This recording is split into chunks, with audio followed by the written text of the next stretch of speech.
উপদেষ্টায় ধুল পরিমাণ।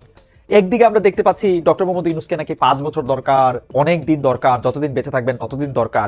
অন্যদিকে আপনি দেখেন এই যে আমাদের আরেকজন মাননীয় উপদেষ্টা, তার একটা বাবার প্রসঙ্গ আসলো, যে স্থানীয় সরকার উপদেষ্টা, নামটা বলি, সুন্দর নাম, আসিফ মাহমুদ সজীব ভুঁইয়া।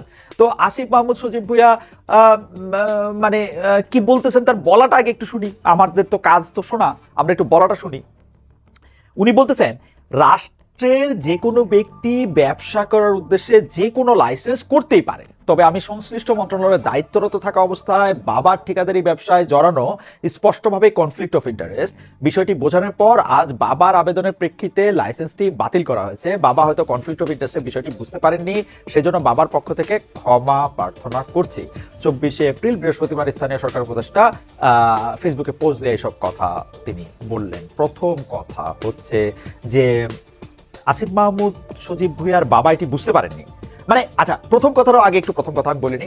আসিফ মাহমুদ সজীব ভুঁইয়া যে এটা ক্ষমা চেয়েছেন, এটাকে বাতিল করেছেন, সেটা অবশ্যই তিনি এর মধ্যে থেকে আসলে অনেকগুলি প্রশংসা আমাদের পাবেন। কিন্তু আসিফ মাহমুদ সজীব ভুঁইয়ার তো শুধু বাবার ঠিকাদারি লাইসেন্সই না, আরো অনেকগুলি ব্যাপার আসিফ মাহমুদ সজীব ভুঁইয়া আপনার জবাব দিতে হবে। আপনার এপিএস যিনি দাবি করেছেন, যিনি প্রত্যয় করেছেন, কেউ কেউ বলেছেন যে তার চাকরি থেকে তাকে সরিয়ে দেওয়া হয়েছে, সেই এপিএস এর বিরুদ্ধে বিভিন্ন সময় বিভিন্নভাবে বহু টাকা দুর্নীতির কথা, তদবিরের কথা শোনা যাচ্ছে। এসব ব্যাপারে আপনার কথা কি? ওইগুলি কি আপনার জানা আছে? ওগুলির ব্যাপারে আপনি কি মানে সুষ্ঠু জবাব দিয়েছেন? কেউ কেউ আবার এরকম বলে থাকেন তাদের বিরুদ্ধে তো সুনির্দিষ্ট অভিযোগ করা হচ্ছে না। এই সুনির্দিষ্ট কথাটা শুনলে না আমার একদমই হাসিনার আমলের কথা মনে পড়ে। হাসিনার আমলের আমলের একটি কথা ছিল এরকম যে আপনারা যদি আপনাদের কোনো অভিযোগ থাকে আপনারা সুনির্দিষ্ট অভিযোগ করুন, আরেকটা হচ্ছে আপনারা গঠনমূলক সমালোচনা করুন। আচ্ছা, গঠনমূলক সমালোচনা জিনিসটা কি? আসলে সমালোচনা কেমনে গঠনমূলক হয়? সমালোচনা মানে কি গঠন করে, মানে কি কি কি রচনা করে সমালোচনা, বা সমালোচনা কেমনি করে গঠনমূলক হবে? মানে আপনাদের সমালোচনা আপনাদের পছন্দ না হলে এটা গঠনমূলক সমালোচনা না। এইটা হচ্ছে আওয়ামী লীগের সময় সবচেয়ে বড় বয়ান ছিল। এই যে সুনির্দিষ্ট করে অভিযোগ করেন সেটাও বড় বয়ান ছিল। ভাই আপনার যে এপিএস, সেই এপিএস যে টাকা নিছে, বা ওই যে স্বাস্থ্য উপদেষ্টার এপিএস যে টাকা নিছে, এই কথা কি আপনি আমাদের কাছ থেকে প্রথম শুনতেছেন? আপনি এর আগে আর এটা শুনেন নাই? এখন আপনি এটাও শুনলেন যে তিনি প্রত্যেক করছে, এমনি প্রত্যেক করছে। আপনার বাবা ঠিকাদারি লাইসেন্সটা আপনার মন্ত্রণালয় নাইলে প্রথমবারের মতো নিছে। আপনার বাবাকে যে অন্তত পক্ষে 10টা সামাজিক সংগঠনের মধ্যে থেকে প্রধান অতিথি করা হইতেছে, বিভিন্ন জায়গায় নিয়ে যাওয়া হইতেছে, আপনার বাবাকে এগুলি কেন করা হইতেছে বলেন তো আসিফ মাহমুদ সজীব ভাই? আপনার কেমন বুদ্ধি আমরা দেখি, একটু করেন তো, একটু এমসিকিউর একটা জবাব দেন তো, একটু কেমন বুদ্ধি আপনাদের আমরা একটু দেখি। যে আপনার বাবাকে যে বিভিন্ন জায়গায় নিয়ে যাওয়া হয়, বিভিন্ন জায়গার মধ্যে থেকে যে লাইসেন্স করে দেওয়াটা তো আমরা চোখের সামনে দেখলাম, তাই না? এটা বাদ দিয়া অন্যান্য যে নানা কিছু আপনার বাবাকে নিয়ে করা হয়, ধরেন কোন একটা জায়গায় প্রধান অতিথি করা হয়, কোন একটা জায়গায় নিয়ে বসায় রাখা হয়, অনেক জায়গায় আমরা তাকে নিয়ে যেতে দেখি, অতিথি করতে দেখি, অনেক সম্মান করতে দেখি, অনেক জায়গায়। এটা কেন করা হয় বলেন তো দেখি? কবে থেকে করা হয়? আরেকটা কথা, জনাব আসিফ মাহমুদ সজীব ভুঁইয়া, একটা কথা আছে না যে মানে আপনি কিছু লোকরে কিছু সময় আসলে বোকা বানাতে পারবেন, কিন্তু সব লোকরে সব সময়ের জন্য সব দিন বোকা বানাতে পারবেন না। আপনি সরকারে থাকবেন, মন্ত্রী থাকবেন, গাড়িতে আপনার পতাকা থাকবে, আপনি ভাব নিয়ে এরে এইটা করতে করবেন, ওরে ওইটা করতে করবেন, এবং বিভিন্ন সময় আপনি অন্য অনেক কিছু আপনার নাম ভাঙায় যারা খাইতে চাবে এটা আপনি বুঝবেন না। এটা একটু বেশি চিন্তা করা হয়ে গেল না? মানে মানে মানে আপনার ইয়াটা কি, মানে আপনার ভবিষ্যৎটা কি? আপনি যদি ইলেকশন দিলে আপনি ইলেকশন করে চলে যাবেন, আবার পড়ালেখা করবেন, বিশেষ পরীক্ষার জন্য বসবেন, কি করবেন আপনি? আপনি তো আসলে ওই দলটাই করবেন, তাই না? তো দলটা মনের মধ্যে রাইখা এগুলি করবেন, এটা কি ঠিক করতেছেন? এগুলি কি মানে এই এই এই এই এই নানা কায়দা কানুন কইরা নিজেদেরকে সঠিক প্রমাণ করতে চায়েন না। মানে এইগুলি ঠিক না। আমরা আপনাদের স্বাগত জানাই, আপনারা অনেক কিছু করছেন। এইবার নিজেদের দিকে একটু তাকান, নিজেদের দিকে একটু তাকান। আপনারা মনে করাই দিই, আপনার বাবা লাইসেন্সটা মার্চে করছিলেন, এতদিন গোপন থাকায় কোনো ব্যবস্থা নেই। এটা কোন মাস জানেন? এটা এপ্রিল মাস। আজকে কয় তারিখ জানেন? আমি যখন রেকর্ড করছি সেটা 25 তারিখে। জনতা জানতে চাওয়া পাওয়ার আগে আপনি ব্যবস্থা নিলেন না কেন? আপনার না জানায়া, আপনার বাবা নাইলে বোঝে নাই, আপনার না জানায় ঠিকাদারি লাইসেন্স নেওয়া হয়েছিল। আপনার এপিএস এর প্রসঙ্গে আপনি বলছেন, আপনি কোট করি, মানে বাবার কথা বাদ দেই, এটা আসলে একটু মানে কি বলবো, জনাব আসিফ মাহমুদ সজীব ভাই, আপনি বুঝতেছেন তো আমার দ্বিধাটা কোথায়, তাই তো? একটু সাবধান হন। এপিএস সম্পর্কে আপনি কি বলছেন এটা আপনি দেখি। এপিএস সম্পর্কে বলছেন যে ওর আগে থেকে বিশেষ কেন্দ্রিক চিন্তা ছিল, স্থায়ী চাকরির সুযোগ আসলে অস্থায়ী চাকরিটা ছেড়ে দেওয়ার কথা বলছিল, পদত্যাগ করলে নেগেটিভ ক্যাম্পেইন হতে পারে, এ ব্যাপারে আমরা আলোচনা করেছিলাম। তারপরও মোয়াজ্জেমের বিরুদ্ধে সুনির্দিষ্ট অভিযোগ পেলে অবশ্যই দুদককে ইনভলভ করে, বলছিলাম না? সুনির্দিষ্ট অভিযোগ, কবিতার মতো থোকা শব্দ, সুনির্দিষ্ট অভিযোগ। ভাই অভিযোগ কেমনে সুনির্দিষ্ট করবে? মানে আপনার এপিএস ব্যক্তিগত কারণ দেখিয়ে জনাব মোহাম্মদ মোয়াজ্জেম হোসেন মানে ব্যক্তিগত কারণ দেখে সরে গেছেন, এটা আপনি দাবি করতেছেন।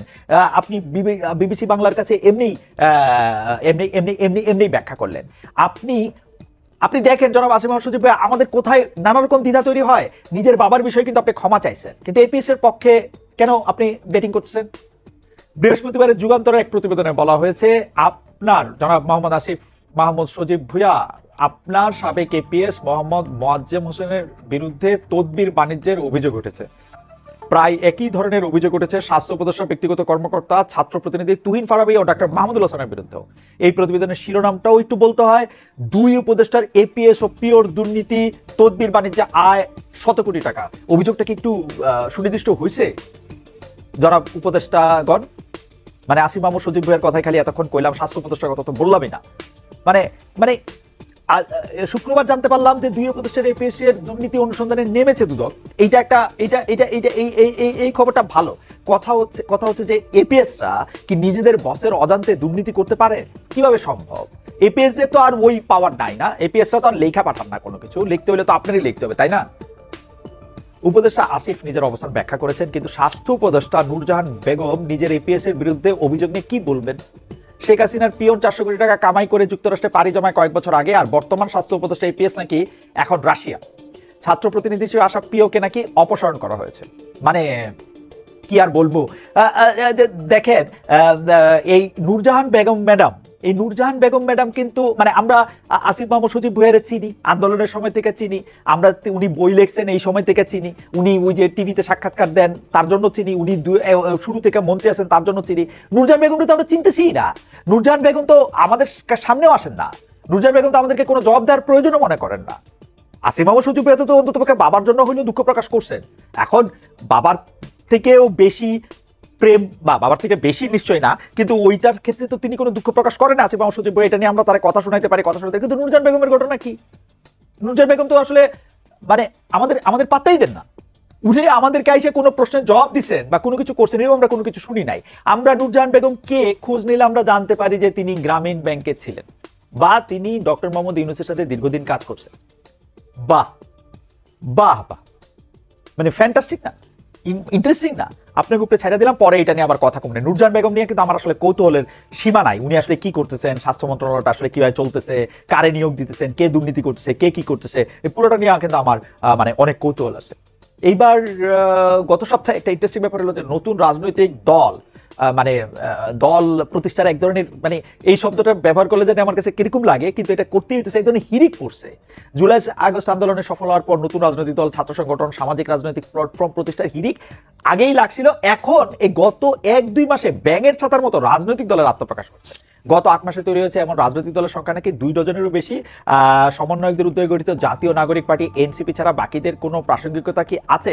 আমি কালকে বা আজকে পত্রিকায় পড়তেছিলাম জনাব ইলিয়াস কাঞ্চনরে প্রধান করে এবং দ্বিতীয় মানে প্রধান জনাব সাংবাদিক আমার বড় ভাই, বিএনপির সাবেক ভাইস চেয়ারম্যান, বা আমি যদি বলি বহিষ্কৃত ভাইস চেয়ারম্যান, আমি যদি বলি শওকত মাহমুদের আরেকটা পরিচয় হচ্ছে উনি ফরহাদ মাজারের সাথে একসাথে একটা ইনসাফ পার্টি করছিলেন, তারা মিলে একটা রাজনৈতিক দল করছেন, বাংলাদেশ জনতা পার্টি।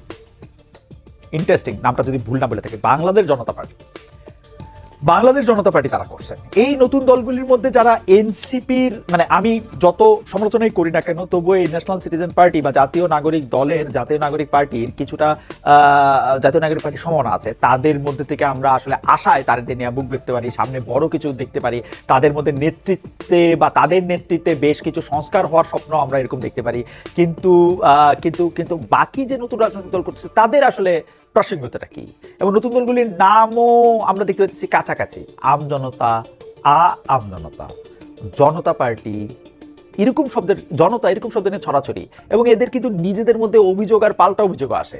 নতুন রাজনৈতিক দল মানে রাজনীতিবিদরা নিজ দলের নামের জন্য কিন্তু, মানে আমি জানি না, কবি সাহিত্যিকদের ডাকতে পারেন, তারা জনগণের কাছে নাম চাইতে পারেন যে আপনার একটা নাম দেন, আমরা এটা বয়মে করে রাখবো, তারপর সেই বয়ম থেকে তুলবো, মানে অন্য সৃজনশীল নাম দিতে পারতেন।